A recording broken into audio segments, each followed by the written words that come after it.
Hi everyone. আজকে দুদিন ধরেই ভাবছিলাম এটা নিয়ে একটা ভিডিও করব। আমার নিজস্ব কিছু মনে হয়েছে কথাগুলো বলার।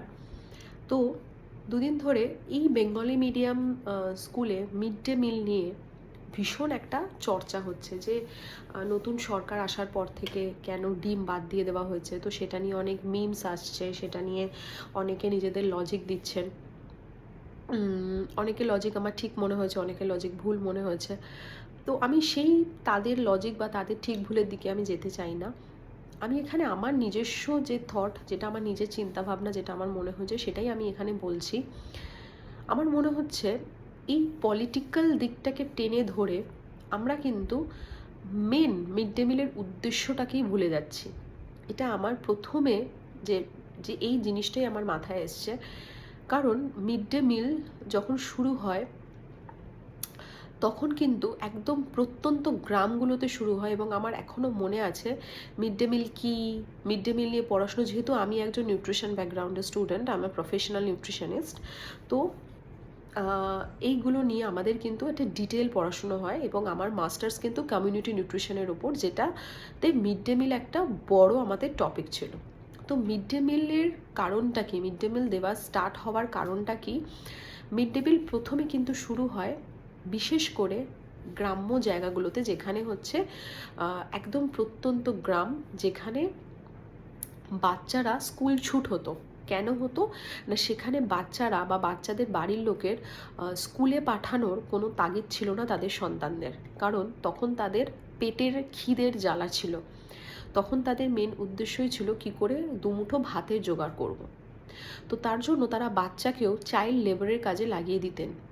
এবং সেই জায়গা থেকে সরকার এই উদ্যোগটা নেয় যে যদি কোনোভাবে বাচ্চাগুলোকে একবেলা ভরপেট খেতে দেওয়ার টানে তাদেরকে স্কুলে আনানো যায়, সেখান থেকে যদি তাদের পড়াশুনো উন্নতি কিছুটা করানো যায়, বিকজ তার মধ্যে থেকেই কিন্তু অনেক অনেক মেরিটোরিয়াস বাচ্চা বেরিয়েছে। এটাই ছিল সরকারের মিড ডে মিলের প্রধান উদ্দেশ্য। তো আমরা এই যে প্রসঙ্গটা তুলছি, ভেজ খাবার, নন ভেজ খাবার, ডিম কেন বাদ দিয়ে দেওয়া হয়েছে, ডিম ছাড়া বাচ্চারা মিড ডে মিল খাবে না, যে সমস্ত প্রত্যন্ত জায়গায় বাচ্চারা দিনের পর দিন না খেয়ে থাকে, তারা কিন্তু ডিম বলুন, সয়াবিন বলুন কি রাজমা বলুন, এগুলো দেখবে না। তারা খিদের জ্বালাটা দেখবে এবং খিদের জ্বালাতে তাদের আপনি যে খাবারটা ভরপেট খেতে দেবেন তারা সেটাই খাবে। যে বাচ্চা সকালবেলা পেট ভরে ভাত, ডাল, মাছ বা ভাত, চিকেন বা চিকেন স্যান্ডউইচ বা এগ স্যান্ডউইচ খেয়ে আসছে, তাদের দুপুরে সয়াবিন কেন, ডিম মাছ মাংস দিলেও তাদের মুখে রুচবে না। এটা বাস্তব। তারা টিফিনে পাস্তা, চাউমিন, স্যান্ডউইচ, র্যাপ এগুলো খেতে অভ্যস্ত। সুতরাং মিড ডে মিলের মেন উদ্দেশ্যটাকে কিন্তু প্লিজ ভুলে যাবেন না। মিড ডে মিলের মেন উদ্দেশ্যই ছিল প্রত্যন্ত গ্রামীণ বাচ্চাগুলোকে পড়াশুনোর একটু ইচ্ছাটা তাদের মধ্যে জাগিয়ে তোলা।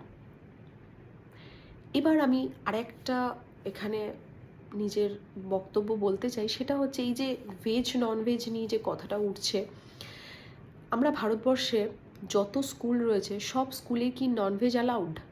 এরকম প্রচুর ভালো ভালো বড় বড় স্কুল আপনি পাবেন। আমি সারা ভারতবর্ষ বলছি কেন, আমি শুধু যদি আমি কলকাতা বা পশ্চিমবঙ্গের কথা বলি, এখানেও কিন্তু অনেক বড় বড় এবং ভালো স্ট্যান্ডার্ড স্কুল রয়েছে, যেখানে স্ট্যান্ডার্ড ফ্যামিলি থেকে বিলং করা বাচ্চারা পড়ে। সেই সমস্ত স্কুলেও কিন্তু ননভেজ অ্যালাউ করে না, সেখানে অনলি ভেজ অ্যালাউ করা হয়।